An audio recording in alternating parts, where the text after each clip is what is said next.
सहवास के सुखों में वृद्धि हो जाती हो पर क्या शुरू में दूसरे पुरुष तक पहुंचने में तकलीफ नहीं होती होगी? कितना अपमानित होना पड़ता होगा। मम्मी पापा को नजरअंदाज शुरू से ही करती आ रही है। आखिर कब तक वह अपने प्रति उसकी उदासीनता को ओढ़े रहे? कभी न कभी तो किसी न किसी से तो उन्हें जुड़ना ही था।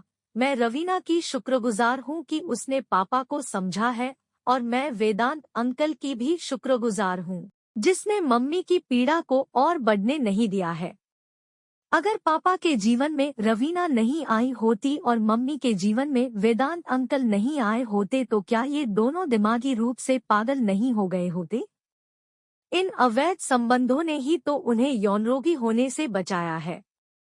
इतने में ही मेरे विचारों की श्रृंखला टूट गई। पापा दरवाजे में खड़े थे और रवीना उनके पीछे खड़ी थी। मेरे बोलने से पहले ही दोनों मेरे नजदीक आकर बैठ गए। मैंने देखा दोनों के ही चेहरों पर गजब की ताजगी और आत्मसंतुष्टि थी। मेरे मन में पापा के प्रति कोई मैल भाव नहीं था। मैं रवीना को भी एक बच्चलन औरत नहीं मानती थी। मम्मी के लिए भी मेरे मन में कोई बैर भाव नहीं था।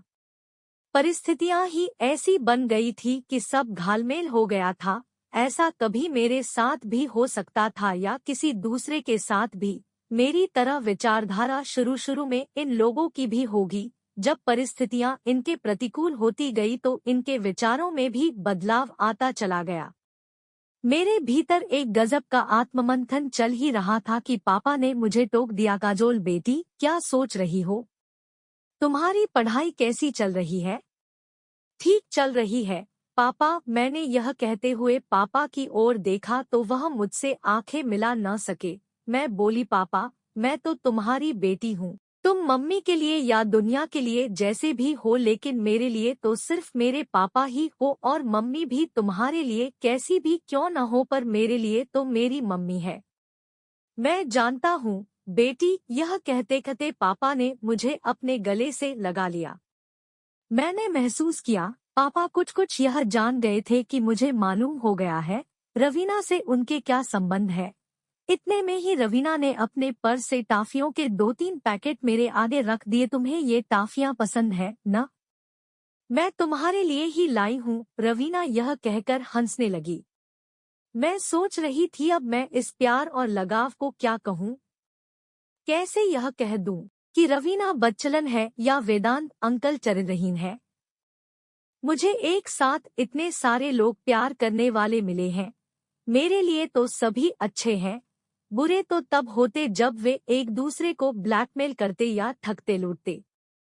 वे तो जिंदगी को जी रहे हैं, वह भी बड़े ही सलीके से। मम्मी पापा के साथ रह भी रही है और अपने तरीके से जी भी रही है। पापा भी मम्मी के साथ रह रहे हैं और अपना जीवन भी जी रहे हैं। घाटे में कोई है तो वह मैं हूँ। मुझे मम्मी पापा की दोहरी जिंदगी के साथ आए दिन समझौता करना पड़ता है। मुझे डर है कहीं मैं भी दोहरी जिंदगी जीने की आदी न बन जाऊं। इतने सारे लोगों का प्यार किसी दिन मेरे लिए धीमा जहर भी बन सकता है। मैं अभी और सोचती इतने में पापा बोल पड़े, बेटी तुम अपनी पढ़ाई करो, मैं रवीना को बस स्टैंड तक छोड़ कर आता हूँ। Yes papa. मैं यह कहकर एक किताब रैक से खींचकर पलटने लगी।